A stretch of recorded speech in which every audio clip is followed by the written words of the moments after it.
Welcome back to part two of our continuing coverage of round 5 of the MOTO GP series, the British Minibikes Championship from here at Welton Mill. 5 races are remaining and we're going to kick off with the class for the youngest riders in the championship. The 6 to 9 year olds in the Minimoto class are up first. Here's Jake with the grid positions. So as Ben guides the riders to the grid there on the front, that's Tommy Williams, Emilio Pereira and Freddie Taylor on the front end of the grid. Nelly Newth in 4th position for this one, so she'll have to do some overtaking. Finley Stiles and Joey Athersidge renew their battle for 5th place. Austin Dilks and Charlie Bunn ahead of James Dermott, Randy Carter and Logan Paisley. We should see a good battle up front with the top 4 riders very evenly matched in race 1 earlier. Race 2 should see them very much go to battle one more time. So the championship's still on. Off we go. Now what can Tommy Williams do? Well, not enough off the start. That is clear because Pereira and Newth have gone straight past him. But Tommy Williams is now going to have to fight back. He dominated the earlier race. He's now in 3rd. He's going to have to work hard here. What a start for both Pereira and Nelly Newth, the championship contenders. But Tommy Williams right round the outside of Nelly Newth through Christmas. Tommy Williams not going to take defeat lightly in this one. He may have lost ground at the start, but he's going to come straight back. Don't tell me he's going to go for Pereira on lap 1. He is straight through from 3rd to 1st. That took no time at all for Tommy Williams. The man from Frimley Green gets the job done, goes from 3rd to 1st in just a couple of corners. Nelly Newth there, the lady from Chippenham. She's got a bit of a following online, Jake, now. She's starting to get a bit of a following here. People recognising her name following the coverage that we've been doing for this season. So good to see her doing really well. 3rd place today, though. She would like to be out front, but not quite had the pace in the earlier running. Well, she's definitely got the raw talent to be the next Jenny Tinmouth, doesn't she? She could definitely be a real world-class rider in the future, and she's definitely looking good for it at the moment. Here is your man, Tommy Williams. Freddie Taylor, by the way, the young lad from Oxford, P4, still putting pressure on these guys up front, and Austin Dilks there as well, obviously hoping to continue on in Wilson's flame. Yeah, and let's hope that Mr. Dilks, the dad, has sorted that bike out, because as I was saying earlier, Austin Dilks is a lot quicker than his bike was allowing him to be earlier on at Wigan at round 4. He's one of the race leaders at one point. He was super quick that day, but today you would think he's on some sort of slow machine. Yeah. There's no doubt about it. So Dad needs to get the spanners out, or he needed to get the spanners out after the earlier race. Let's hope he's done that and he's got some pace. They've certainly made some gains. He's in 5th position at the moment in front of the Scotsman Finley Stiles, all the way from Alloa. But this is not going to be easy for Dilks to hold on to. Meanwhile, check out this for 2nd. Tommy Williams is gone. He's obviously disappeared. Again. That's it. We're never going to see him again in this one. Great riding with Tommy Williams. He's riding like he's 11 years old, never mind 6 to 9. But out he goes up to the front. But look at Nelly Newth, straight through to 2nd on Emilio Pereira. Exactly what she needs to do, again, to keep this title fight alive. She is riding beautifully here, and into 2nd position she goes on the run to Christmas. And now Freddie Taylor's having a go at Emilio Pereira. He may be the champion-elect. Oh! But he's prepared to go with hammer and tongs with Freddie Taylor. Fair play to Freddie. He suddenly realised at the last minute, yeah, that's not going to work. We're both going to be in the grass if we keep this going. Yeah, Nelly Newth lost championship points in that earlier race, of course, to Emilio Pereira, the championship leader. There is Pereira just in front of Freddie Taylor. I'm going to say Finley Stiles there. Stiles is in 6th place currently. Well, he's in 5th now. He's 5th place he's now. He's got ahead of Dilks, yeah. So Dilks maybe still struggling. Yeah, looks like he's still struggling. The spanners didn't work, whatever his dad was doing in between the races. But don't forget, his dad's got Austin and Wilson to deal with as well. So as a former mechanic myself, I have a lot of respect for somebody that comes with 2 kids, and you've got to mechanic not only 2 bikes, but 2 different bikes. Yeah, it's a very tricky situation for any parent, having to mastermind an entire family behind the spanners. Here comes Freddie Taylor, trying to make another go of it. He's really strong through Crook and Oblivion, and Emilio Pereira obviously under pressure to make mistakes. So Freddie Taylor can just slam dunk him up the inside, but round the outside, I don't think so, says Emilio Pereira. You can try that trick if you want, but that's far too traditional a move for me. I could see that one coming a mile off. So Freddie Taylor's got to go again into Ashby. Really? Is that all you've got, mate? Come on, come and have a real move. Here comes down the inside this time. He's having a look. He's window shopping. He's not quite bought anything at the moment, but he's having a good look, no doubt about it. And that battling, of course, is allowing Nelly Newth to get away. So Newth lost some points to Pereira in the earlier race, She's about to get some back. Yeah, it's basically going to be stalemate going into round 6 tomorrow, of course, and that's definitely going to help out Nelly Newth. All she needed to do essentially is keep Emilio Pereira under pressure, keep him guessing. So Emilio can afford to lose a race to her. It's tomorrow where things are really going to get serious, of course. Freddie Taylor, however, wants to really hammer home the advantage he's got over Emilio Pereira at this point. Pereira is just trying to consolidate and get some points banked. Freddie Taylor couldn't care less. He's not in the fight for the championship. He wants to put on a show. Right, so now he's going the long way round. He saw it work for Pereira. Can he now take it round the far side? He's trying. He's still got to move to the inside. Oh, Pereira, so cutthroat in that inside apex. Every trick Freddie Taylor tries, Pereira's ready for him. Ages 6 to 9, by the way, guys, in this class. I'm not sure what you were doing at 6 years of age, Jake, but I wasn't doing this. And again, as another little that can't get it done. How much fun must these be if you're 6, 7, 8 years old? I'm proper jealous. If I'd have known this was going at 6, 7, 8, I would have mud wrestled my mother to the ground for the money to go and do this. Round the far side, Freddie Taylor tries again. Up to the inside line. Oh, no chance. He's doing everything he possibly can. But Emilio Pereira is keeping that bike as wide as a Buick at the moment. No way can Freddie Taylor find the opportunity, easily at least. Now they're side by side down the straight. Is this the moment? Not when Emilio Pereira is going to lean that elbow out a little bit more. This is brilliant. What a battle this is. Incredible battle, but it's allowing Nelly Newth, look, you can see from the drone the lead that she's got. As she goes, this is the battle for third. She's well clear of it.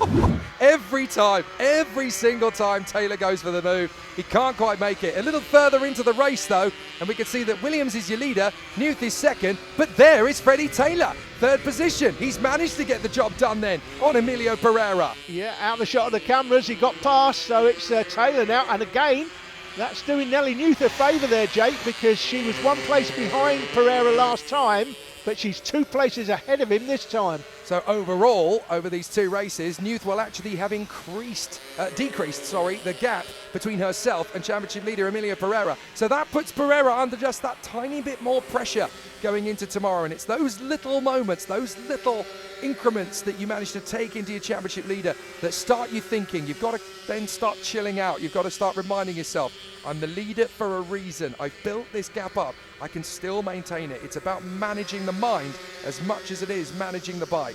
Yeah, absolutely. No doubt about it. Battle for P5 is in set. Looking at Tommy Williams there, top left of the screen. Goes through the left-hander, comes down to Ozier's now. He'll exit Ozier's and get onto the inside back straight. And that brings him down to the boot. The battle for P5 is still raging. You've had to re-educate yourself about the Wilton Mill track map, haven't you, Alan? Because it used to be known as Parker and Chapman, and now it's Wilkins and Ozier's. Yeah. I couldn't remember what the new updated names were, but Parker and Chapman. I'm old school, Jake, so sometimes you'll hear me call it Parker and Chapman. Yeah, that's fair enough. I mean, it's not exactly as if the corners have been reprofiled, they've just been rebadged. Right, here we go. Still another great battle in the offing here. This is for 7th. James Dermott has got past Austin Dilks. So again, it looks to me as though whatever problem befell Austin Dilks earlier on, it's come back. He tried his best at the start, but it's all just come apart. Austin will be getting off the bike after this, saying, Dad, I'm not sure what you did to the bike in between the race last time and this time. But it only lasted a lap and a half. You need to get those spanners out again because this bike is just not quick enough for me. He is definitely, Jake, I have to say, he is a quicker rider than we're seeing in this. So if you're a fan of Austin Dilks, don't think this is the norm for Dilks. It's not. Into the last lap, though, it is Tommy Williams, the race leader. Comfortable victory, Jake. Absolutely dominant ride in both these first 2 races. Tommy Williams. Oh, little bit of a moment there at the end, and that got very squirrely indeed. Poor Austin Dilks. It went from bad to worse. He'll recover to be 10th at the flag. Joey Adasic frustrated he couldn't eclipse Finley Stiles. So Tommy Williams, Nelly Newth, Freddie Taylor, that's your top 3. Emilio Pereira dropping back. Clearly a problem with the bike at the end there. Finley Stiles in 5th position ahead of Joey Adasic from Dermott, Bunn, Carter and Austin Dilks. Championship-wise, well, Nelly Newth's gained some ground. 15 points between the 2. It could go either rider's way heading into the finale tomorrow.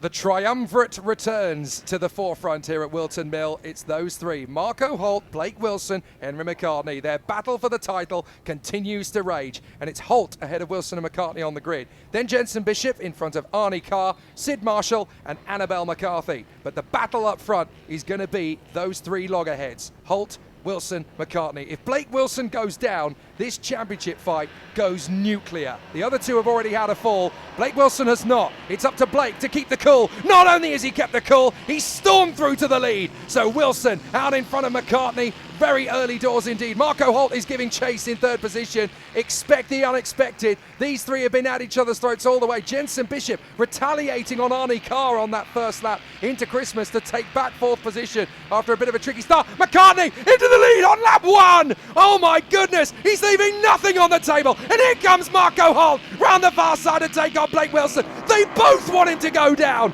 They want this title fight to open up again.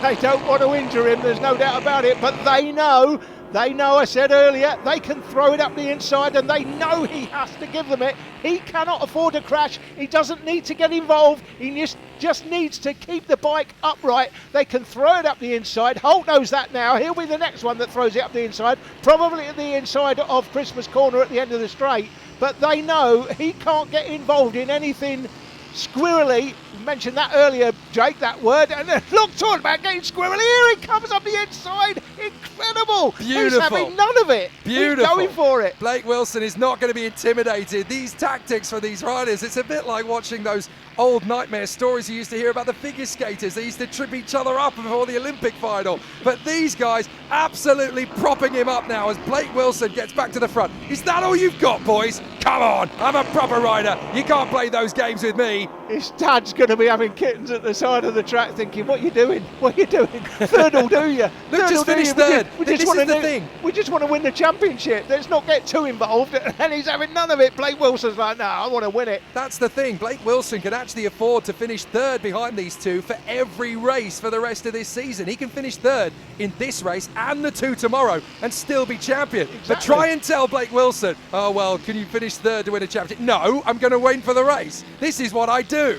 Yeah, he wants to get it done early. He's not messing around. He wants to get it done in this race and race one tomorrow so he can sit out race two tomorrow. He won't need to race then.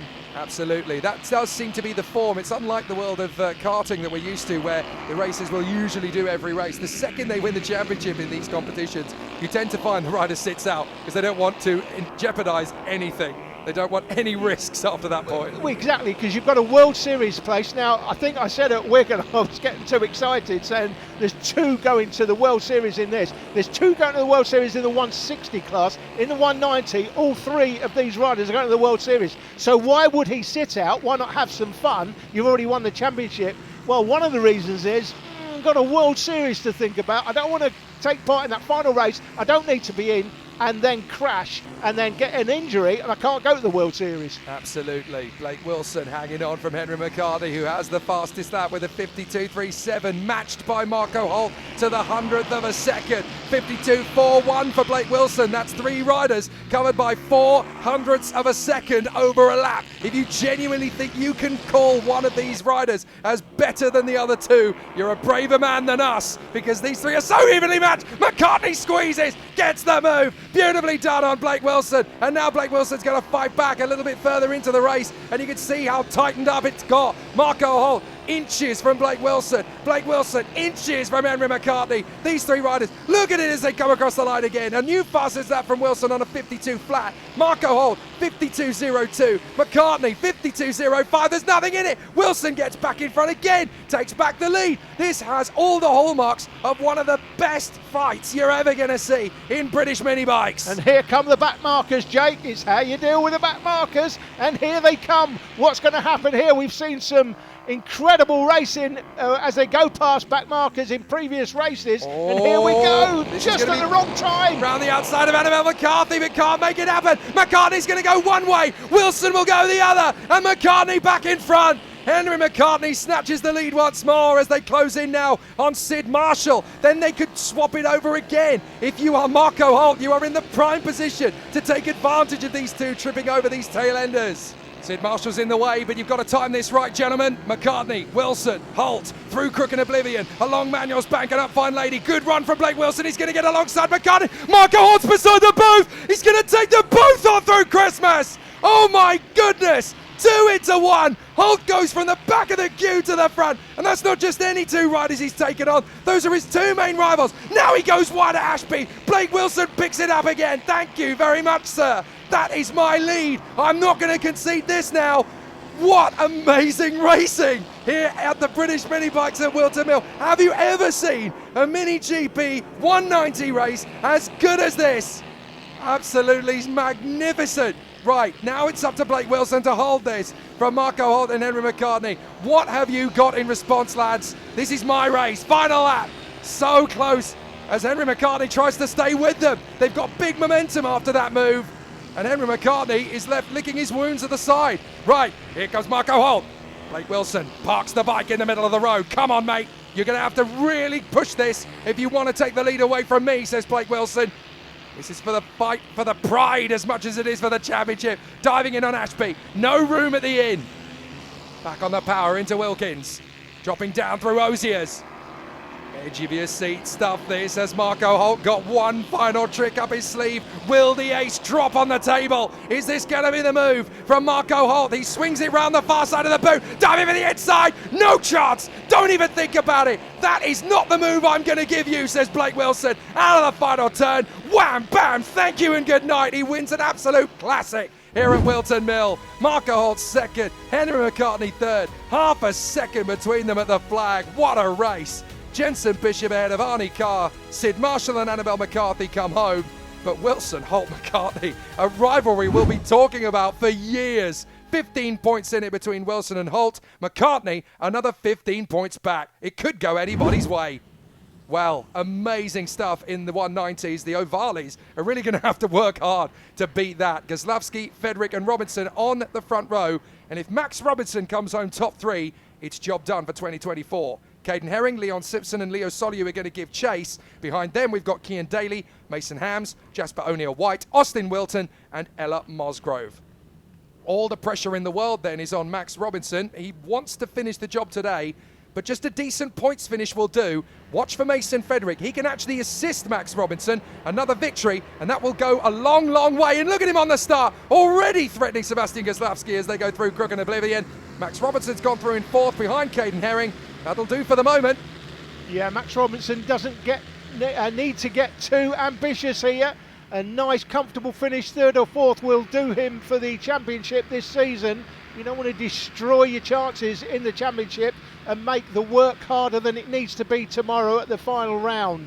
Yeah, it's just about percentages really for Max Robinson. Controlled risk. He's got a decent advantage in the championship. Don't forget there's only 25 points available for the win, and we've got 75 left this season. All he's got to do is stay favourable ahead of Goslavsky and Caden Herring. Oh, bit of a mistake there on the first lap. Who's that going over the grass? That did not go well for Jasper O'Neill-White, did it? Just ran over, and we saw, of course, he had problems with his bike in the first start, if you remember. Yeah, he did. So mechanical problems still very much the problem then for Jasper O'Neill-White. Hopefully he'll be able to get to the end of the race. But once again, Fedrick versus Goslavsky. Bring it on. Yeah, this is how it was earlier. It was Fedrick that came out on top. We were saying earlier that Fedrick is a major contender for the championship moving forward next season. I'm with you, Jake. I've got him as the out favourite. Now, that's assuming he stays in this class. He might end up moving up, but I've got a feeling, just looking at him, looking at the size of him, I think he may stay in this class next season. 10 to 14s, and they'll certainly be able to ride in this class next year. If he does, I would make him favourite to win it. He's set the fastest lap in this one so far. I suppose it very much depends on the ambitions of Mason Fedrick at the right development pace, isn't it? Because you could argue in one side, if it ain't broke, don't fix it. You know, you're clearly doing well in the Ovalis, stick at it. But all the riders are going to be thinking, well, there is that nice little tidy 160 seat potentially available. If I have a chance to be competitive at that, why wouldn't you go for it? Yeah, but you could do both. That's you see a lot of riders in this championship doing more than one class, and I think he'll do this class next year, and there will be no doubt, if William Hills was making a book, they'd probably have him favourite, and there's a reason for that, and we've just seen it. Yeah, great move on the inside of Sebastian Goslavsky, and that shows you the pedigree that Mason Fedrick is growing. Absolutely incredible move from him on Goslavsky through Christmas. Now it's all going to be about pace, because we know that Fedrick is really comfortable up front, and Goslavsky take him on again. He's got to do it early as well. He can't afford to let Fedrick stay out in front for too long. He wants to get him straight back again. He wants to really get under his skin. Yeah, when he got that lead earlier on in that earlier race, he ended up clearing off. This is the battle for third. And this is tricky stuff for Max Robinson. He doesn't really want to be in a gaggle of 4 bikes, because the more bikes you've got in your battle, the higher the chance of you falling, the higher the chance of you coming off. And when the title is in the balance, that's the last thing you need. The wrong fall and you end up hurting your wrist, you hurt your elbow or whatever, and that could put you out of the races tomorrow. That's the golden opportunity for your opponent to take back some of those points. But certainly, Mason Fedrick being in front of Goslavsky, that's helping Max Robinson a lot more than he needed. Yeah, these two have been the class of the field all day, haven't they, in the earlier race, and it's proven to be the same here. Now, as I said earlier, once Fedrick got the lead, he ended up clearing off. It was a comfortable victory in the end. Got the fastest lap, but Goslavsky's still there, and we know he's no slouch. Right, Max Robinson is currently due to be getting 13 points by being in 4th position, so that's going to put him on a deficit, of a lead, I should say, of 48 if it stays like this. So if Max Robinson can get ahead of Caden Herring, he will win the championship today. He doesn't need to do either of the races tomorrow if that's the case, but that's a tall ask when you consider how close it's been. Yeah, he doesn't need to go crazy, does he? He doesn't need to win it today, but he would like to win it today if he can. And these kids, there will be some mental arithmetic going on in their heads. They'll know the exact position they're in. He will know Max Robinson 3rd place, good enough to win the championship today and not have to race effectively tomorrow.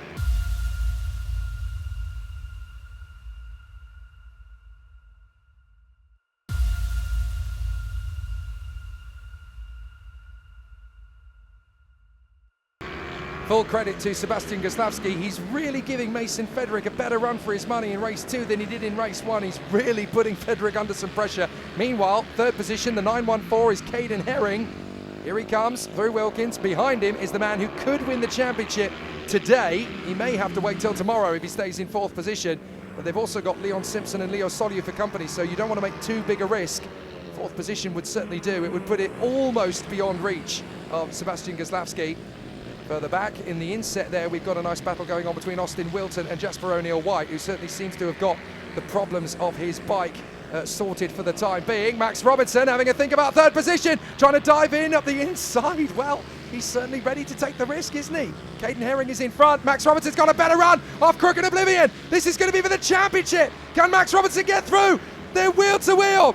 And Herring holds him round the outside. No, we want the battle to go on another day, says Caden Herring. We're not going to let you have this one easily. And now these two up in front, Wilton and O'Neill-White, are going to be the next victims for Fedrick and Goslavsky. And fair play to Goslavsky, he's kept himself in the victory. As long as they can catch up to Wilton and O'Neill-White, he can start to pick his moment. Here's the battle here for the championship effectively. Max Robinson trying to get past. He knows that's the championship right in front of him. He makes one more place up in this race and he's got nobody behind him now. Oh, Goslavsky! Goslavsky's going to try and make his beard around the outside to make the move. Can he get past Mason Fedrick? No, he can't at Christmas. So we're going into the last lap. So Max Robinson, well, 4th position will do, but he really wants to make the move on Caden Herring. Can he snatch the championship title today on the last lap? That really would be spectacular. He's going to go for it. He's decided, you know what? I do not want to wait another day. In the background, he can't get there. Caden Herring is still in 3rd position. So there is the lead battle. Mason Fedrick and Sebastian Goslavsky still racing all the way to the victory dais. But it is going to be tough. Is that Robinson in front? Is that Robinson in front of Caden Herring? It is! Max Robinson got in front of Caden Herring, and that means he's going to be champion today. He won't have to wait till tomorrow. He could party as Mason Fedrick gets the win in front of Goslavsky. But more importantly, for the championship, that man on the 99 bike, Max Robinson, he's coming through to the boot. These guys are congratulating each other. But watch further back. because here comes Max Robinson. He will come through the final turn. There he is. Max Robinson is the MiniGP 110 champion of 2024. He snatched it on the last lap. Amazing. Mason Frederick takes the win from Goslavsky. Robinson is now uncatchable at the top of the tree. Caden Herring fourth ahead of Leo Soliu and Leon Simpson from Daly, Hams, Wilton and Jasper O'Neill-White. And there is the official confirmation with a lead of 51 points and 50 available. Max Robinson is your champion for 2024. Wow, what a way to snatch it on the very last lap. These guys will be wanting similar. Tyler Humphries and Wilson Dilks in that battle for the title, but Frankie Watson is the man ahead of both of them in pole position. Josh Herring P4, Hudson Cooper P5 and Lucas King in 6th. Then Dan Stevenson, Ollie Evertson, Ollie O'Gorman, Leo Hams in P10, Harry Rafferty 11th, Chloe Gleason sitting out this one. Hopefully she'll be back tomorrow after her fall in the earlier original start. And then we have William Round and Max Robinson, who is listed but has decided not to race, fresh off the back of winning a title in Ovale. Right, here we go. Tyler Humphries straight into the lead. That didn't take long. And he's got himself up to the head of the field. Wilson Dilks is trying to work his way to go and chase him. But the man from Brechin in Scotland, Tyler Humphries, out of the braking zone for Christmas. But it's Frankie Watson, who has been able to jump off of pole position. The young lad from Haywards Heath, who is giving chase to Tyler Humphries right now. Frankie Watson, of course, in that battle with Hudson Cooper for 3rd place in the championship. The championship effectively pretty much tied up by Tyler Humphries. Wilson Dilks should be finishing 2nd, but who's going to finish 3rd? It's going to be between Hudson Cooper, who went through the line in 5th place, and Frankie Watson. Frankie Watson can do himself a favour if he gets a big result in this one. Yeah, it's worth Frankie Watson keeping an eye on him, of course, because had it not been for that little collapse at Three Sisters when he came off the bike, he would have been in the fight for this championship for that place in the World Series for me. He was certainly really starting to jog on a pace in terms of his point score. Three Sisters really undid his fight for the World Series place. So unfortunate, but he's just getting himself set up for a crack at it in 2025. He is on the resurgence, and he is going to be a rider to fear next year. Yeah. So just to be clear, because there was some confusion at Wigan, I thought there were 2 people going to the World Series in 160 and 190. I've been told since that it's 3 people in the 190, but only for some reason 2 riders in this class. Otherwise, this could be an absolute humdinger this weekend, trying to work out who's going to finish 3rd in the championship to go to the World Series. But there are only 2 places available in the 160 class for some reason. Well, hopefully that reason will be edited and adapted for next year, because we so would love to see 6 riders be sent to the World Series rather than only 5. But look at this battle up front. It's already pretty electric, isn't it? Tyler Humphries, Frankie Watson, Wilson Dilks, and this time Watson is in the midst of it. Humphries actually looked like he got a little bit of a slow run. Here's Frankie Watson, diving at the inside. Thank you. Oh, no, I've messed it up. He runs a little bit too deep and has gone to the back of the train. Tries to make 1, loses 2, but you have to celebrate the ambition. He went for the lead, had to get on the brakes, ran wide, and that's allowed the man in 2nd place now, Wilson Dilks, to get past him. And you don't want to see Wilson Dilks in front of you, let's be honest. This is the battle for 4th. It's difficult, isn't it? You have to buy a ticket in order to win the lottery, and he did his best there to try and make that gamble pull off. Here is King, Stevenson and Ollie O'Gorman. Now there is a surname, of course, that we all know and respect in this sport. Ollie O'Gorman following very much in the footsteps of Casey. And it's not going to be too long, the way he's going, before he emulates it. Right, through the S's of Crook and Oblivion, along Manuel's Bank, up Fine Lady. Is Frankie Watson going to be able to get back in a 2nd position to take on Wilson Dilks? Certainly for the moment, Dilks has only got 1 fish to fry, and that's the lad in front of him, Tyler Humphries, as they go through Inkermans, up towards Ashby once again. It's all neat and tidy for the leaders up front.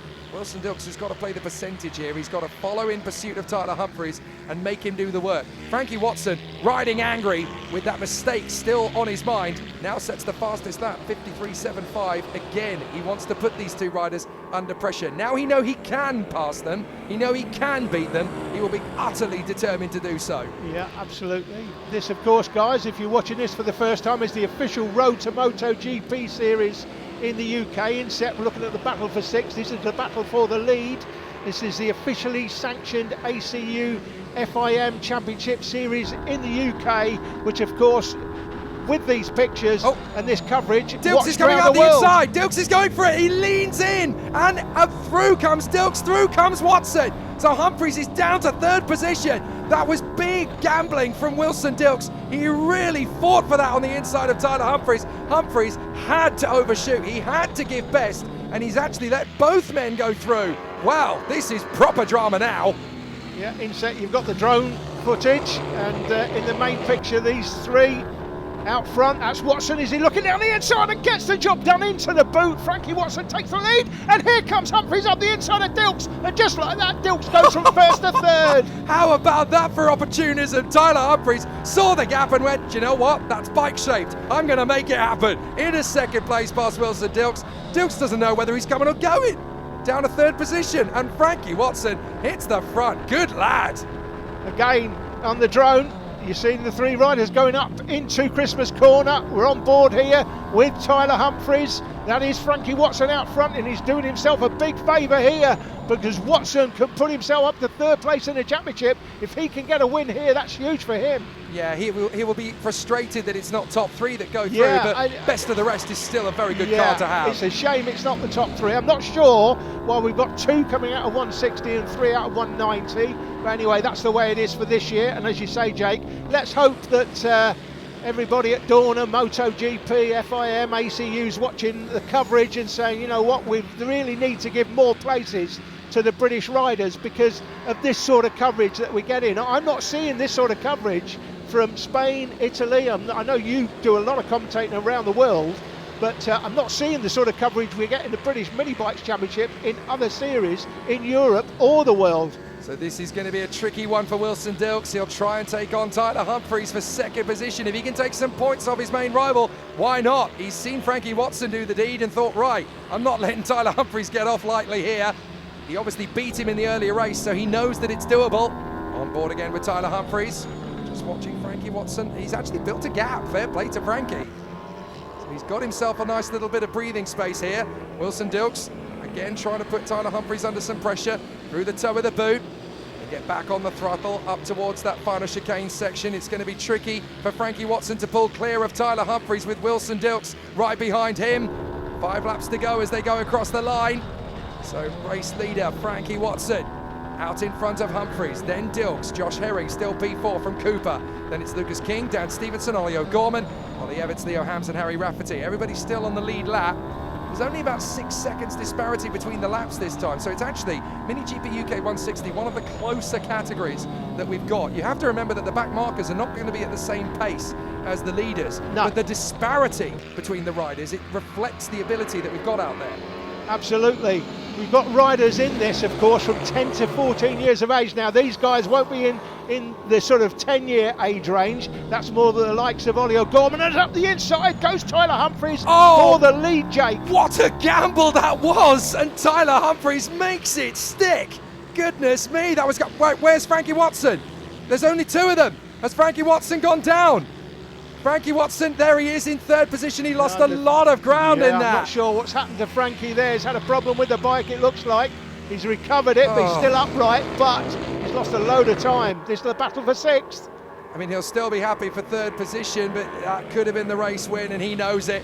Battle for 6th position still very much raging between King, Stevenson, O'Gorman, Evitts and Leo Hams. But here is another intoxicating fight. It's the one we're familiar with, Tyler Humphries and Wilson Dilks as they close up on Harry Rafferty. And in the background, you can just about make out Frankie Watson, who lost a good 3 seconds there to the leaders. So he was leading, but that big gamble from Tyler Humphries. I wonder if Frankie Watson actually got on the grass, because Tyler Humphries went for such a long break in there. Yeah, I think he must have run wide. There's no doubt about it. He must have done, because he lost so much time. Right, Tyler Humphries approaching Harry Rafferty. Careful, careful. Whatever you do, pick your moment. That's better, so you don't want to go too aggro. Mind you, Harry Rafferty's thinking, oh, can I run side by side with the race leader? Well, I can for a little bit. Wilson Dilks is almost pinched. Oh, that's commitment from Wilson Dilks. Oh, no blue flags, by the way, guys. If you're not seeing any blue flags, there's a reason for that. There's no blue flags. The riders have to make their way past back markers, and it's all part of the learning curve on your way to MotoGP. tell you, that was tactical from Tyler Humphries, committed from Wilson Dilks. He knew, right, Tyler's got through. I cannot afford to lose too much time sat behind him. And there's Frankie Watson making the same movement on Harry Rafferty in the background as they tiptoe their way through the toe of the boot up to this new platform heel, if you like, on the final part of the course, and then back on the gas. Right, there's Leo Hams in front of us. So Tyler Humphries, again, it's pretty much Groundhog Day. He's got to get past him in exactly the same place, but he makes even lighter work of Leo Hams than he did of Harry Rafferty, and so too does Wilson Dilks. Meanwhile, Lucas King's got pressure from Dan Stevenson and Ollie O'Gorman. Look at the three of them, very close together. Ollie Evans staying with them there in 9th position, just trying to get close to them. As we look at the leaders once again, Tyler Humphries versus Wilson Dilks, and yet again, it's threatening to rain, as it always does here at Wilton Mill. Hasn't so far, but there's a threat of it, and even if the slightest moisture gets on the circuit around this place when the tyres and brakes are all up to temperature, that could play havoc with the way this race eventually plays out.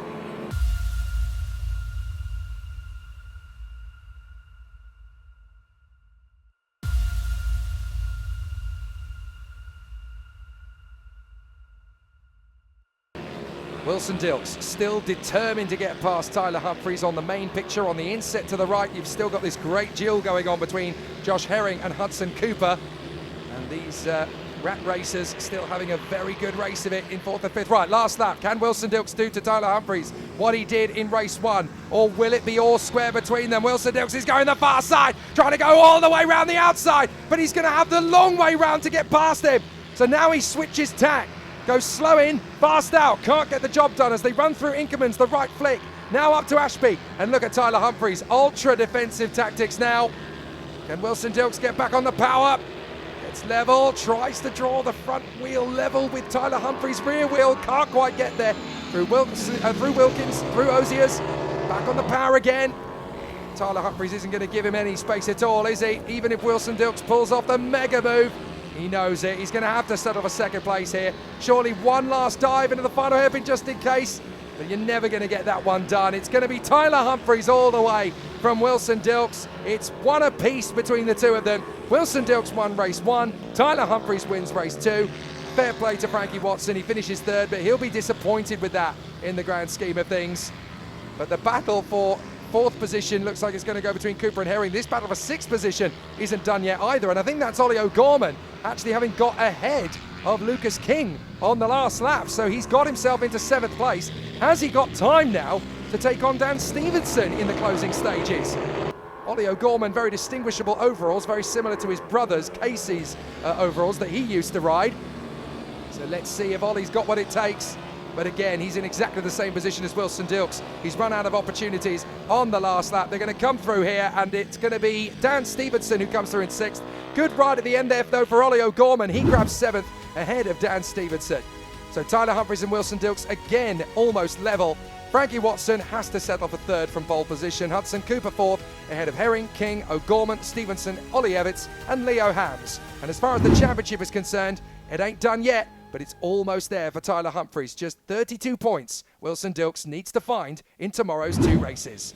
So excellent stuff then from the MiniGP 160s. Now it's time for the British version, the 160/50s. Travis Shaw, Tyler Humphries, and Frankie Watson once again. It's almost deja vu. Bradley Curtis in 4th from Josh Herring. Hudson Cooper there in 6th position. Can Travis Shaw finish the job he couldn't quite get done in race 1?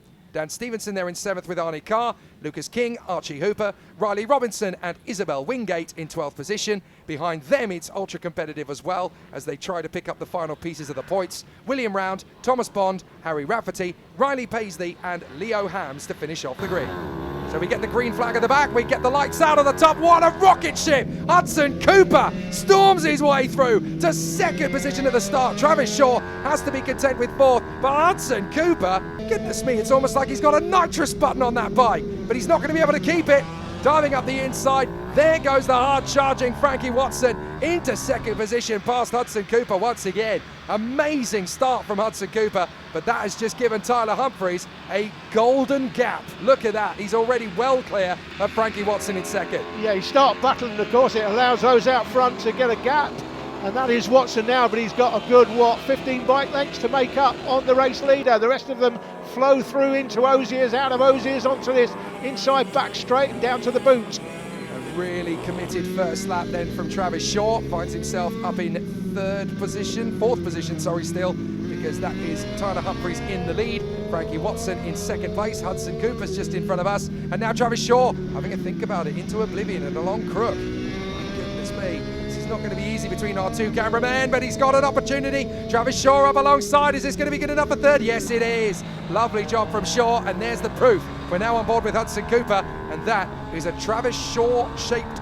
blob in front of him. Goodness me, he's going to have to work hard to catch back up to him with the pace that Shaw is showing. A little further into the race, Frankie Watson, look at how quickly he has got back on terms with Tyler Humphries, and he's taking 0.7 of a second a lap out of it. Incredible stuff. Down the inside straight into the boot, that's Travis Shaw. Travis Shaw pictured, he's carrying that onboard camera for us. Hudson Cooper's got one on as well, but Hudson Cooper has lost the back of him. Inset, we've got the battle for P11. The main picture though, the race leaders as they go through into turn one. We're on board here with Shaw, turn one, Crook. Right-handed is Oblivion, then we come to Fine Lady, the little pink right here. And then out onto Manuel's back up into this corner, which is Christmas corner. This is the battle for 13th, Harry Rafferty, the man from Middlesbrough. And he's having a go with Thomas Bond. They're still battling away. Now Tyler Humphries is actually on the verge of winning the British category of the MiniGP UK 160. He looks like he could actually end up coming away with 2 titles in one race weekend. Always very pleasurable to get 1 title, but 2, well, that just shows you the calibre of rider that the young man from Brecon is. But look at Frankie Watson. He is desperate to make up for the difficulty in the FIM class. He wants to come straight back at it and go for Tyler Humphries. Interestingly, of course, Wilson Dilks is conspicuous by his absence. He doesn't really do the 160 category in BMB. He's focusing purely on the FIM category. And it's obviously different tacks for different riders. Some like to do 2 or 3 classes, some only like to focus on 1. As we ride on board there briefly with Travis Shaw. Now there is Thomas Bond, the young lad from Lincoln. Oh, and off the bike right in front of him. That's Harry Rafferty going down. Goodness me, that kicked him right up in the air. So Harry Rafferty goes down on the road, and this could be a red flag. Yeah, he's lying on the track. You'd expect a red flag. The bike's in the middle of the track. There's certainly going to be yellows waving. Well, he's up, as a that's minimum. the good thing. He's up, so that's... may not be a red then. If they can get that bike cleared, they may keep the... They may just run this under wave yellows. There you go. It's even more frightening when you see the onboard camera as the marshals go to battle. They've got a bit of a gap on their hands. Quick, quick, get the bike moved. Well, this is on board with Travis Shaw as we continue. Well done to the marshal. They've managed to get the bike off the road in time so we can keep racing. Yeah, and thank goodness Harry Rafferty's okay. Race leaders ahead then. That's Travis Shaw. That's another yellow flag. Is that the same incident or is that another incident, because that's further around the course? Must be a different incident because that's in a different place on the course. That's the race leader, Tyler Humphries, picked out. We're on board here with Travis Shaw. Humphries has got an onboard camera as well, so great pictures being delivered here by the riders for us. Well, if that's the case, then obviously Frankie Watson's gone missing, because he was right with Tyler Humphries at one stage, and now it's this man, Travis Shaw, who's putting him under pressure. There is Frankie Watson behind. These are the race leaders. We're on board again with Shaw, coming down the inside straight into the boot. This is the ankle, the toe is the right-hander, and then come into this newly profiled heel of the boot, more of a platform sole. I'm going to say a Chelsea boot these days. Well, now we've got the traffic. This is where things could really come alive for Travis Shaw if he can time it right, and then Tyler Humphries ends up getting pinched. This could be a race-winning manoeuvre coming up for Travis Shaw. He's certainly got good straight line speed. Look at how quickly he's been able to get on terms, and the data logging screen can tell you all that you need to know at the right moment for a rider. They'll obviously know the difference between revs and top speeds. Here we go on the inside. He's been threatening this all the way. Tyler Humphries tries to pinch him, but he can't stop him. Travis Shaw gets into the lead. Excellently done. And now Hudson Cooper's in the battles. That's Bradley Curtis getting through for 4th position as they negotiate traffic. Down into the right-hander at Ashby. They'll run wide. You can make use of this red and white curb on the outside, as indeed Travis Shaw did against Tyler Humphries. Ram took the full width to make sure Humphries had to drop in behind. Too much throttle. Oh, too much over the curb, and that's lost Bradley Curtis his 4th place as Hudson Cooper goes back again through the 4th and back into the boot. So easily done. You just get a little bit too early on the throttle out of those years and you catch that curb on the far side. He was lucky to keep it upright, to be fair, because when you get it at that angle, the bike can be a bit of an animal. So unfortunate, but at least he can keep going. There is your leader, Travis Shaw. And there is the second place man, Tyler Humphries, and it's deja vu because Frankie Watson's all over him. Here comes Cooper. Well, talk about a bounce back. Bradley Curtis has come straight back into P4 once again. He's obviously done his homework in the half lap and gone, well, no, I was supposed to be ahead. I've obviously worked hard to get ahead of Hudson Cooper. I'm not going to let a little mistake like that take away from the ride I've done. So good retaliation, good rejuvenation from Bradley Curtis. Now, same corner, don't make the same mistake. Meanwhile, Travis Shaw is knitting one, purling one, dropping one, curling one as he goes into the final lap under the gantry. Desperately trying to work his way through the traffic and not let Tyler Humphries come back into his eye line. He's currently down the main straight, that's all good for him. Hudson Cooper trying to get back on terms here with Bradley Curtis. Can he hold on as he works his way through the S's? Brook, Oblivion, and there is Travis Shaw. What a brilliant ride from Travis, considering how tough it was earlier on. Lost out and dropped to 4th position from pole position on the early lap. Now he's in the lead. Still again from Hudson Cooper. There's still a chance here to take on Bradley Curtis, and he knows it. Curtis is going to get the back marker before he is. That's Wingate getting out of the way. So all done and dusted, but here is Travis Shaw. What a fabulous ride it's been from him. He is a worthy victor this time as he comes through to take the checkered flag. Travis Shaw, the winner here at Wilton Mill.